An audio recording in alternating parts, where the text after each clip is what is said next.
Bom, então o nosso convidado de hoje é Joaquim Afonso, é presidente do Nós Cidadãos. A sua extensa carreira militar, posso, por exemplo, mencionar que em 97 foi capitão de Porto e comandante da Polícia Marítima de Caminha, e desde 2006 que faz consultoria nas áreas náutica, espacial, ambiental, alimentar. Também faz a investigação científica e vigilância do ambiente marinho. Agora, neste momento, é presidente do Nós Cidadãos.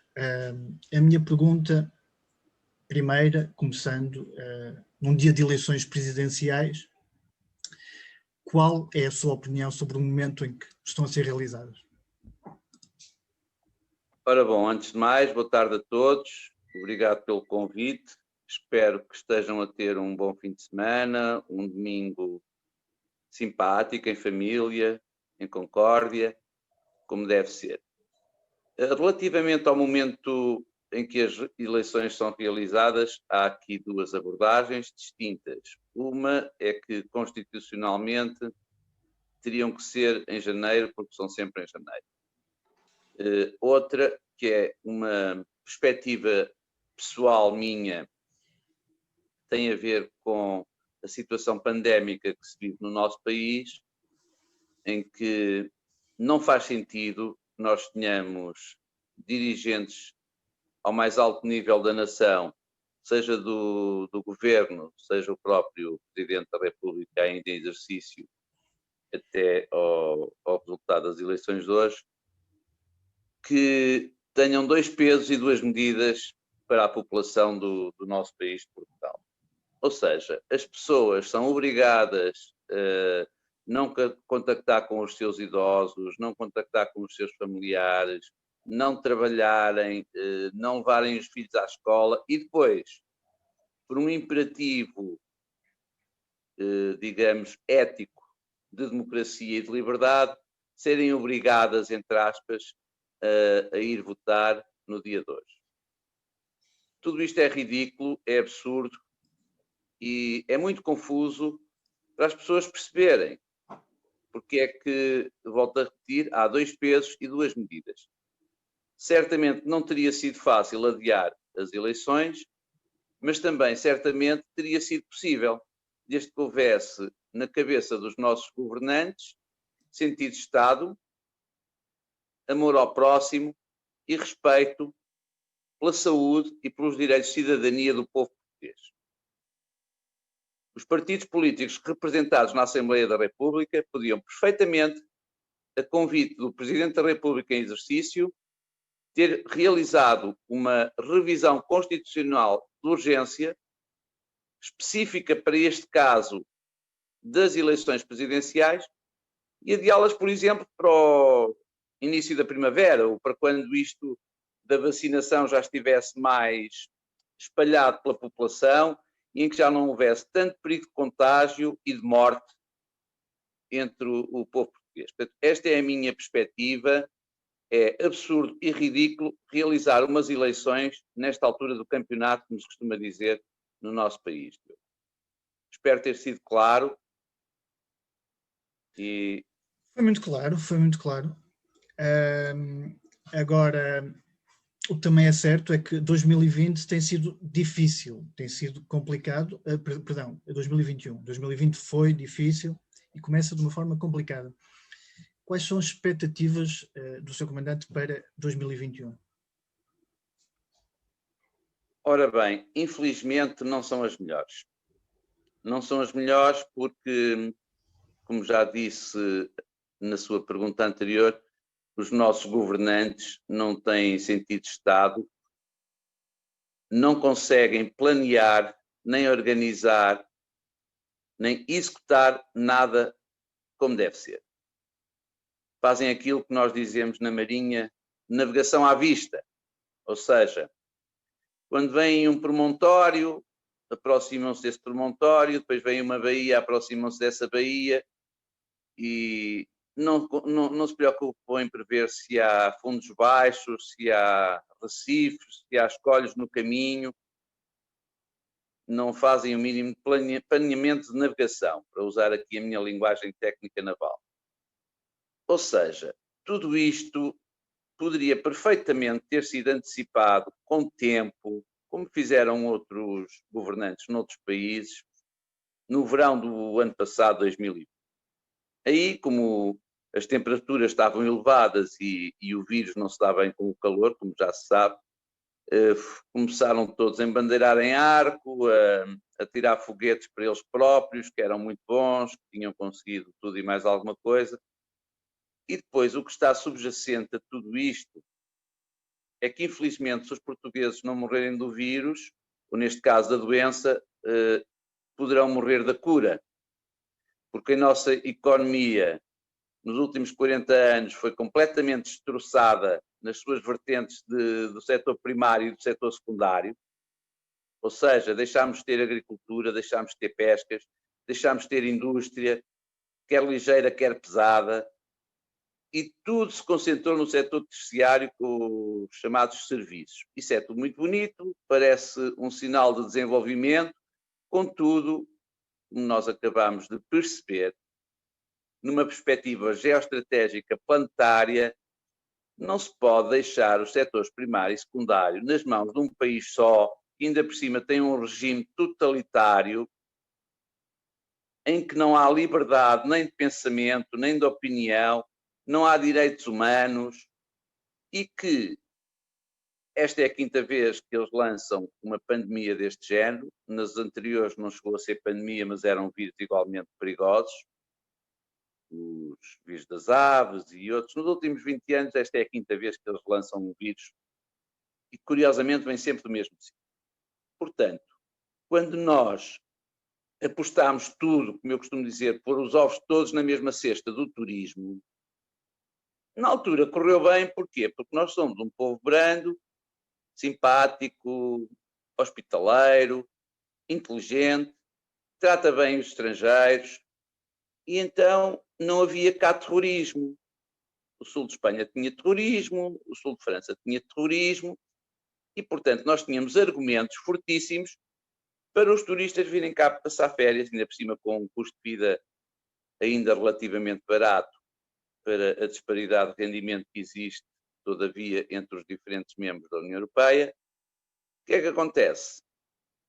Neste momento, o que determina as movimentações dos turistas não é já o terrorismo, mas sim o nível de contaminação de Covid-19.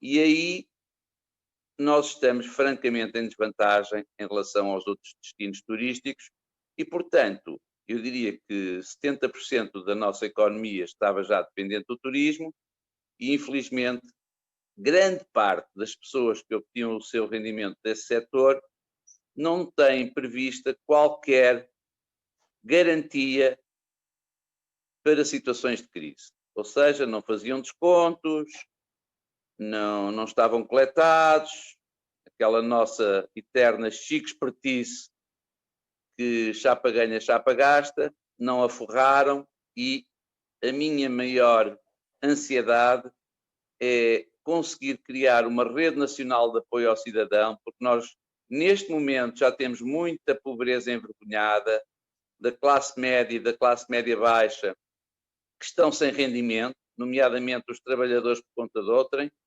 já que os funcionários de Estado, num regime quase totalitário, socialista ou socializante em que nós vivemos, viu-se em 2020 que os funcionários de Estado foram para casa com 100% de vencimento e os funcionários por conta de outrem, ou dos privados, como agora se diz, tiveram o seu rendimento reduzido a 2/3 com o layoff.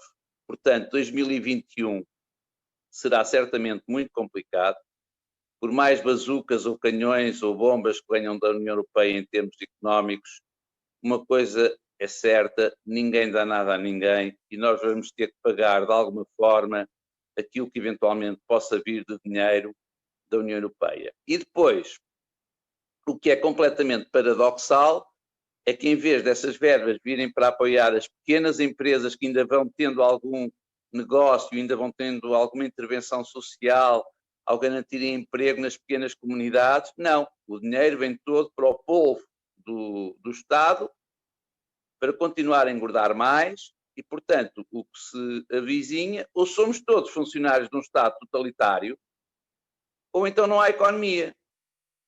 E, infelizmente, a história dos últimos 100 anos tem-nos demonstrado que os Estados totalitários, em que a economia só depende do Estado, são Estados falidos, em que as pessoas, pura e simplesmente, não têm possibilidade de ter uma vida melhor, não têm liberdade, não há direitos humanos, e esta nossa civilização ocidental, das chamadas democracias ocidentais, está gravemente ameaçada pela questão da carga ideológica que está subjacente a esta pandemia.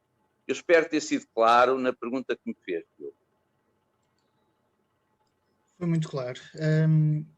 E já agora, eu penso que o comandante Joaquim Afonso será, posso estar enganado, mas corrijam-me, o segundo militar oficial, neste caso da Marinha, que é presidente de um partido depois do general Ramalhianes. Estou certo ou estou errado? Da Marinha sou o primeiro, como militar sou o segundo. Realmente o senhor general Ramalhianes, que eu muito estimo e a quem o país muito deve, foi o primeiro militar a seguir ao 25 de Abril, porque anteriormente a isso houve sempre muitos militares envolvidos na política do país, tanto na Primeira República como durante o Estado Novo e ainda durante a monarquia também. Agora, como dizia o Dr. Mário Soares, era preciso enfiar os militares no quartel. Eu não estou aqui de forma alguma a defender a instituição castrense como superior ou inferior a qualquer uma das outras classes profissionais. Agora, de facto, os militares em geral e os que fazem os cursos das academias em particular são treinados para situações de crise, para defenderem a todo custo o interesse nacional. Há um juramento, poucas pessoas conhecem as palavras, que é o juramento de bandeira, e começa exatamente por defender, guardar e fazer guardar a Constituição da República. Nestas eleições presidenciais, só um candidato presidencial é que falou em defender a Constituição da República, mas infelizmente por questões ideológicas nós sabemos que é representativo do partido que votou contra todas as revisões constitucionais que foram feitas desde que nós tivemos a Assembleia Constituinte, na altura dominada pelo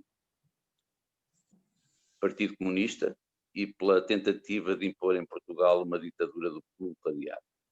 Mas, de facto, eu reconheço que o João Ferreira, o candidato do Partido Comunista, foi o único que falou, e bem, na defesa da Constituição.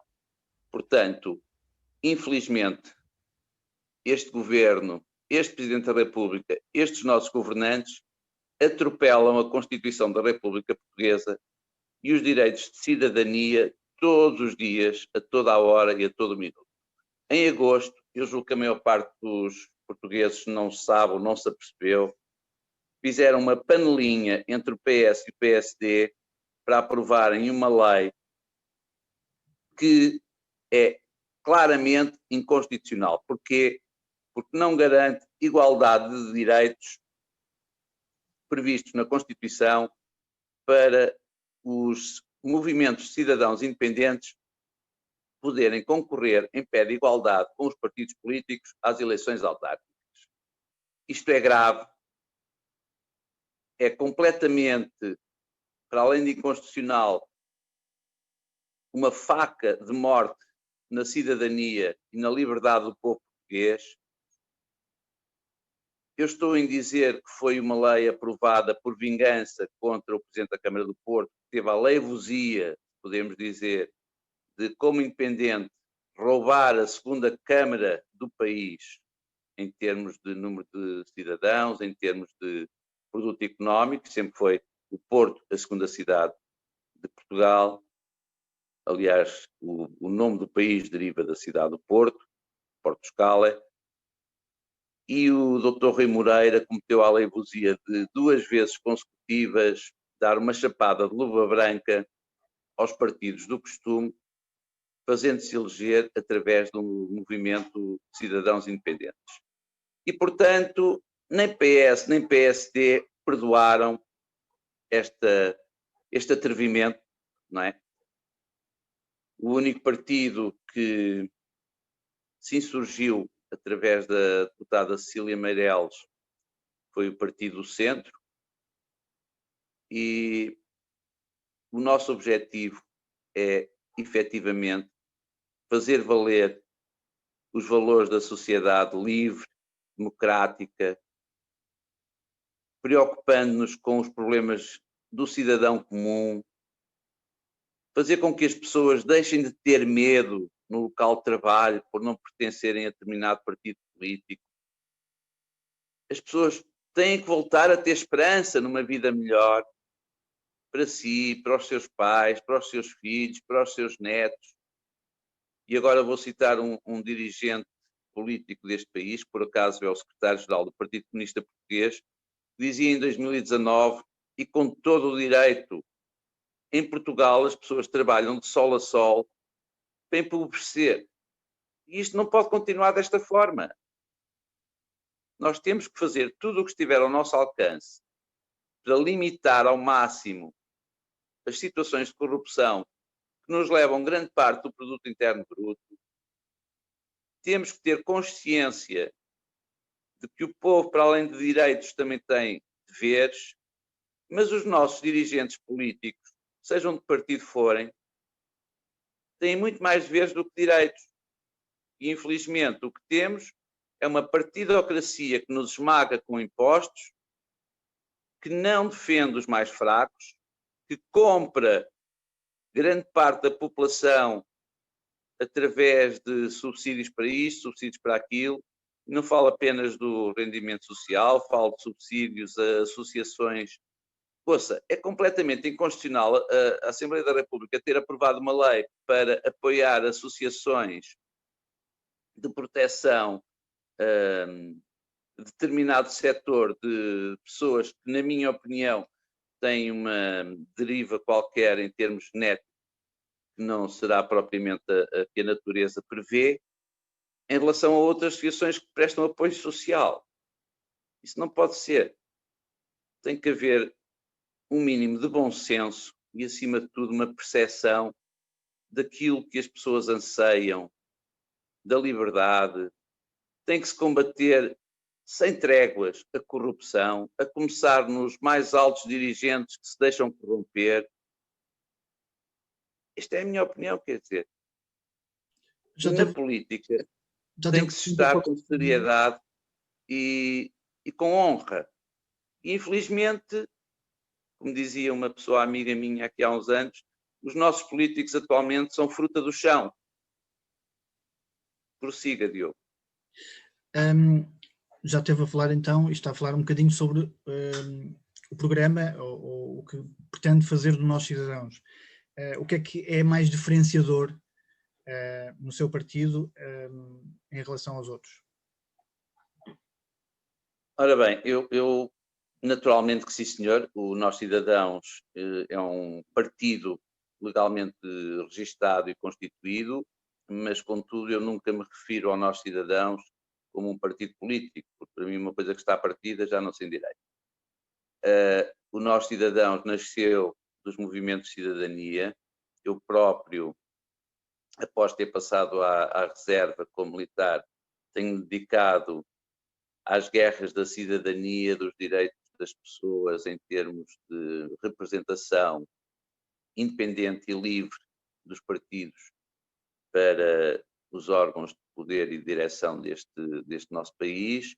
Tenho também feito alguma coisa na medida das minhas capacidades na defesa do meio ambiente, em particular do ambiente marinho, não só em Portugal, mas em todas as águas e zonas de jurisdição da União Europeia. Aquilo que nós pretendemos, e desde o início tem sido sempre a nossa principal linha de orientação, é acabar com o monopólio dos partidos políticos na Assembleia da República. A maior parte dos portugueses não tem a noção de que qualquer cidadão livre e independente dos partidos pode ser eleito democraticamente, desde presidente de junta de freguesia até presidente da República. Contudo, não pode ser deputado, não pode entrar na Assembleia da República, a não ser com a muleta de um partido político. Isto é injusto, porque eu posso ser utópico, podem me chamar lírico, o que quiserem. Mas se nós conseguirmos abrir o nosso Parlamento à cidadania, aos cidadãos independentes, como já existem em alguns países, por exemplo, na Suíça, para mim é um exemplo de um regime democrático pleno, em que por tudo e por nada é auscultada a opinião dos cidadãos. Isto nós estamos a passar uma procuração plenipotenciária a uma pessoa que, para grande parte de nós, até pode ser um grande burgueso, e desculpem, não estou aqui a questionar que todos os deputados sejam mentecaptos, mas alguns francamente são. Temos lá grandes cabeças também, mas normalmente esses até são os que menos decidem. Portanto, se nós conseguimos ter cidadãos independentes dos esquemas do triunvirato entre as sociedades de advogados, os gestores das grandes empresas monopolistas e os parlamentares e governantes, nós conseguimos limitar a corrupção por um lado e forçar os próprios partidos políticos a renovarem as suas classes e a eles também escolherem os melhores, os mais aptos e os mais capazes. E aí Portugal anda para a frente, as pessoas voltam a acreditar que é possível viver em democracia com justiça social, com igualdade de direitos, com igualdade de oportunidades e que não há cá o fator cunha, neste caso hoje em dia já nem é o fator cunha, é quem é que tem a maior cunha e outras coisas para poder progredir em termos sociais e em termos profissionais. Portanto, o nosso objetivo, volto a repetir, é, desde a fundação, e digo-lhe mais, isto é uma promessa que eu faço como Presidente do Nós Cidadãos, a partir do momento em que consigamos entrar no Parlamento e forçar uma revolução da cidadania por dentro, ou seja, abrir o Parlamento aos movimentos de cidadãos livres e independentes, através da revisão da Constituição e da alteração da lei eleitoral, eu proporei em Congresso a extinção do Nós Cidadãos. Passar novamente a ser uma plataforma de movimentos cívicos, como foi na sua gênese. Porque o nosso objetivo, claramente, é esse. E por isso, mais uma vez, não temos qualquer preocupação com eleições presidenciais. O nosso objetivo é implantar esta ideia da cidadania livre e independente em todo o território nacional e ilhas adjacentes, tanto continental como ilhas adjacentes, através das próximas eleições autárquicas que vão ter lugar este ano. A maior parte das pessoas não tem noção que nós, em termos autárquicos, temos uma Câmara Municipal e vereadores em várias outras câmaras que tivemos quase a ganhar, algumas por uma mera centena de votos. E o nosso objetivo é crescer a nível autárquico para conseguirmos, tal qual a formiguinha, a pouco e pouco, ganhar espaço político para conseguirmos fazer a nossa revolução por dentro. Espero ter sido claro também nesta pergunta. Muito, muito claro. Para lá de política nacional, para lá de questões sociais, para lá de questões económicas, é verdade, ou concorda de alguma forma, que os portugueses têm perdido esta perspectiva histórica da sua identidade, ou seja, as características que diferenciam do resto dos países da Europa. Qual é a sua opinião sobre isto? Ora bem, eu já respondi uma pergunta parecida numa entrevista que dei para a Antena 1. Os portugueses não perderam coisíssima nenhuma, Diogo. Você está enganado. As nossas classes dirigentes é que são vendidos aos interesses estrangeiros. E aqui eu não estou a ser nacionalista, estou a ser patriota. Porque eu não vejo nem a Inglaterra a pôr os nomes das suas empresas em português, os nomes dos seus hotéis em português, nem a França. Para nós, infelizmente, continuamos com um certo provincianismo a nível das pessoas que têm mais poder económico e mais poder político, que acham-se inferiores e o que é estrangeiro é que é bom. Portugal criou a primeira aldeia global, teve uma moeda que circulava em todo o planeta, que era cunhada nos 5 continentes, há séculos atrás. Portanto, ninguém nos vem dar lições, nem de humanismo, nem de globalização, nem de respeito pelos direitos humanos. Fomos os primeiros a abolir a escravatura, fomos os primeiros a abolir a pena de morte, tivemos uma expansão essencialmente religiosa, a parte económica, claro que também esteve presente, mas eu considero que a expansão do Império Português foi muito diferente da expansão de outros impérios baseados na rapinagem, na mortandade e na extinção de civilizações vigentes. Nós nunca extinguimos coisíssima nenhuma, sempre funcionámos como uma potência marítima e são essas vias que nós temos que voltar a reavivar. O português é uma das línguas mais faladas no mundo, não temos que ter vergonha disso, temos laços seculares em todos os continentes deste planeta e não faz sentido, por exemplo, eu julgo que não referiu, eu sou também membro fundador e vice-presidente do Movimento Internacional Lusófono, que tem a sede no Palácio da Independência, e nós defendemos desde há 20 anos uma força naval permanente lusófona para o Atlântico Sul, que é um espaço geoestratégico de influência da língua portuguesa. Não faz sentido, como os Estados Unidos criaram, uma força naval permanente para o Atlântico Sul-Americana. Ora, espera aí, que isto está aqui a dizer que a reunião não tem mais tempo.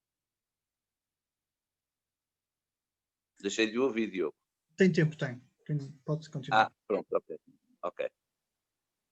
Pronto, estava eu a dizer que nós não temos que ter vergonha de coisíssima nenhuma do nosso passado, por mais que nos venham agora dizer que fomos isto e aquilo e aquilo outro. Não fomos. Sempre houve, como há, hoje em dia, gente boa e gente menos boa. Agora, o contributo que nós demos para o desenvolvimento, para o progresso da humanidade, foi fundamental para toda a gente neste planeta. Nós fomos o primeiro povo a conseguir respeitar todas as etnias, todas as raças, todas as culturas, sempre numa perspectiva de liberdade religiosa, de liberdade de culto, liberdade económica.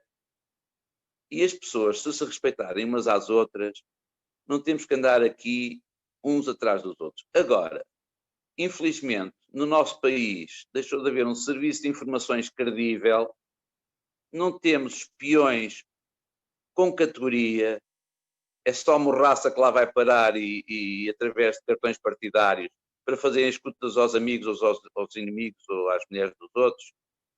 Se vocês soubessem como é que funciona o serviço de informações, até se benzia. E, portanto, quem não tem um serviço de informações a funcionar como deve ser, é vítima dos ataques do Serviço de Informações Estrangeiros. Não temos que ter problemas em dizer isto. Os serviços de informações franceses funcionam muito bem, os americanos também, os ingleses também, os israelitas espetacularmente bem, e nós temos que ter um serviço de informações que defenda o interesse nacional. Porque senão andamos aqui a fazer favores e jeitinhos aos outros e a nossa gente a passar fome, a descer de qualidade de vida, a ter que entregar as casas aos bancos, a ter que viver novamente para a casa dos pais, que ainda felizmente alguns ainda têm boas formas, mas esta coisa agora da pandemia está a matar os velhinhos e portanto vem aí muita fome. E isto é que me preocupa. É que não é possível nós continuarmos neste mesmo registro, porque é um registro que não tem qualquer tipo de sustentabilidade. O nosso povo merece melhor. E temos que todos juntos nos unir para defender o interesse do país. Eu sou a favor da União Económica e Monetária da União Europeia. Não sou a favor de uma união política. A única altura em que tivemos uma união política que funcionou foi durante o Império Romano. mas era um processo que demorava em média 200 anos para os territórios novos conquistados pelos romanos, que se chamava romanização. E nós não vamos agora ser germanizados, nem francofanados, como é que isso se possa dizer, ou inglesados. A nossa cultura é muito superior a qualquer uma dessas. Mesmo que não seja superior, é diferente, é a nossa. Não se vai miscigenar com a francofonia ou com a anglofonia, não tem que o ser. Temos que respeitar a independência e a autonomia de cada cultura ancestral europeia,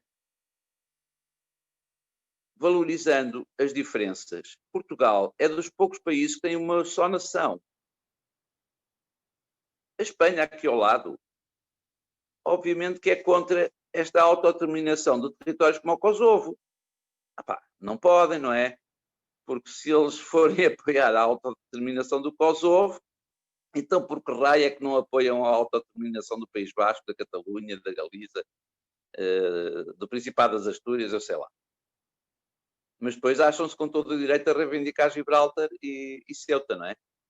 Portanto, a Espanha tem interesse nacional a defender, tem serviços de informações que funcionam com o mínimo de credibilidade, e seja qual for o partido político no poder em Espanha, as questões essenciais que têm a ver com questões de soberania, com questões de identidade, eles estão todos de acordo. E nós aqui, não. Isso é que está mal.